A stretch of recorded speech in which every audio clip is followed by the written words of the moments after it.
Salut, c'est Flav.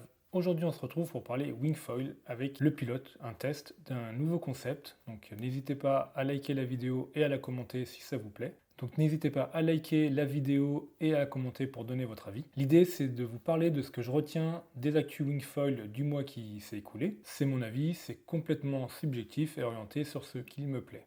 On commence cette actu du mois de mai par un récap des compètes. Donc, ce que je retiens sur le mois de mai, c'est deux compètes. La première qui s'est déroulée du 3 au 8 mai à Brest, c'est le GWA European Tour. Ce tour européen avait des airs de championnat du monde avec des riders comme Alan Fedit, Bastien Escoffet, Axel Gérard, Francesco Capuzzo, les Frangins Bouillet, Noé Kouyala ou encore Clément Hamon. En surf freestyle, chez les filles, le suspense a duré jusqu'à la dernière seconde avec Oran Seris qui pose un backflip sur son dernier tricks et qui passe devant Flora et prend la première marche du podium. Je me demande si c'est pas aussi le premier backflip posé en compétition chez les femmes. Si vous avez l'info, n'hésitez pas à la mettre en commentaire. Chez les hommes, moins de suspense avec une domination écrasante de Bastien Escoffet avec un score fou en finale de 32-10 sur 40. On avait pu voir sur les réseaux qu'il était bien en forme, qu'il avait bien progressé. On l'avait aussi vu au GWA à l'E4 envoyer des très gros tricks, notamment un frontside 720 combo qui a été noté 10 sur 10. Mais sur cette étape, il lui avait manqué un peu de régularité pour passer les tours. Bastien est aussi plutôt en forme sur le défi Wing avec une place de 9e. Ça nous amène à la deuxième compète que je retiens sur ce mois, c'est le défi Wing qui s'est déroulé du 15 au 17. C'était la deuxième édition avec plus de 250 wingfoilers. Le vent était au rendez-vous, mais même parfois trop, puisqu'ils ont été obligés d'annuler une journée de course le mercredi, puisqu'il y avait des rafales à 50 nœuds, donc ils n'ont pas souhaité courir. Je vous passe le détail de tous les podiums. Vous avez un bel article de Laurie sur Total Wing qui reprend tout ça. Le lien est en description.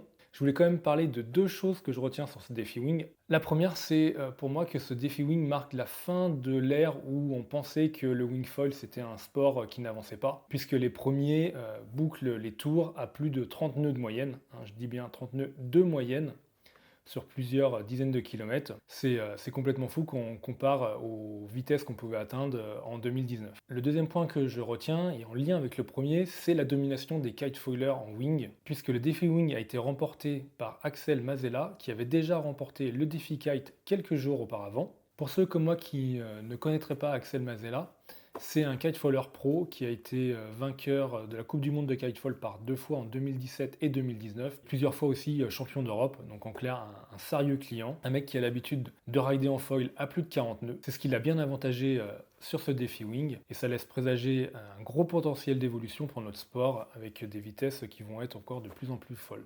Seconde rubrique, c'est le sujet du mois et pour ce premier sujet du mois, je voulais vous parler des poignées en wing et notamment de ce que j'ai vu au GWA à l'E4 et aussi sur les réseaux sociaux, notamment sur la compète de race à Abu Dhabi. Donc aujourd'hui, on est plutôt d'accord pour dire que la mode est au poignet rigide, mais en fait j'ai l'impression que c'est une étape vers le retour du boom, qui en fait était initialement ce qu'il y avait sur la première wing par du automne. Pourquoi je pense ça à l'E4 et à Abu Dhabi, on a pu voir plein de bricolage de riders pro qui bricolaient un espèce de boom entre leurs deux poignées rigides pour mettre des bouts de harnais et aussi pour pouvoir tenir la wing à une main dans certains tricks. Donc je pense que l'évolution va aller vers le boom en 2024 et qu'on aura plus de wing avec des booms. Je ne sais pas ce que vous en pensez, je ne sais pas ce que vous ridez, est-ce que vous êtes plutôt en poignée souple, poignée rigide ou boom? Moi j'ai pu faire récemment une session complète en poignée rigide et j'ai vraiment adoré. Je pense que je vais remplacer toutes mes wings par des wings à poignée rigide. Je vais peut-être garder sur la wing baston la 2,5 des poignées souples parce que ça apporte de la souplesse et puis c'est plus sécure. Mais pour les autres, ça sera poignée rigide, voire boom. Et ce qui est pas mal, c'est sur les wing gong, c'est qu'on a la possibilité, sur les modèles RH, d'avoir les poignées rigides, elles sont vendues comme ça, mais en option, on a les poignées souples et un boom. Donc ça permet d'avoir les trois sur la même wing et puis pouvoir les changer facilement. Je parlais du matos gong et en tant qu'ambassadeur, je profite de ces actus du mois pour faire un petit récap des nouveautés matos chez Gong. Le mois de mai a été prolifique chez Gong avec le lancement de la nouvelle gamme de foils avec les front wings X over V2, Curve V2, Fluid V2, Veloce V2 et Curve H. Je pense que ça va permettre de faciliter un petit peu la lecture de la gamme de foils de chez Gong qui était énorme, avec quasiment 100 modèles. Et cela parce que aujourd'hui, c'est la disparition des versions R, S et T, comme on pouvait avoir par exemple sur les fluides. Et l'autre nouveauté qu'on avait déjà pu apercevoir au JWA, à l'E4, mais aussi sur les réseaux sociaux, notamment de Patrice, c'est les wings en UPE. Donc qu'est-ce que c'est l'UPE?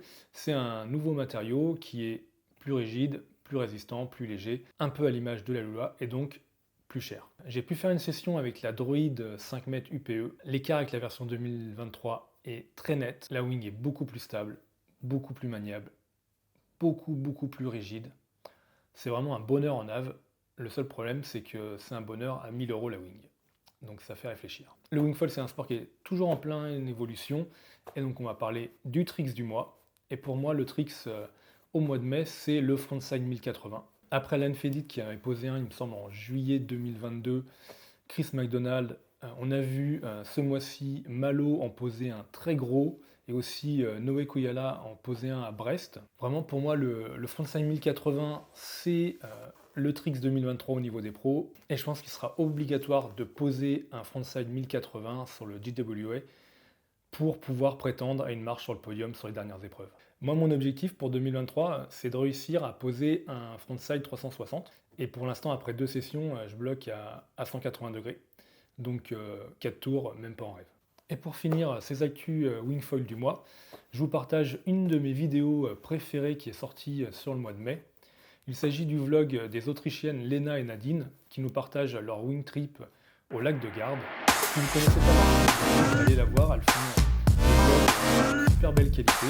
Je vous laisse sur ces quelques images de leur vidéo et je vous dis à bientôt pour une nouvelle vidéo. Allez, salut!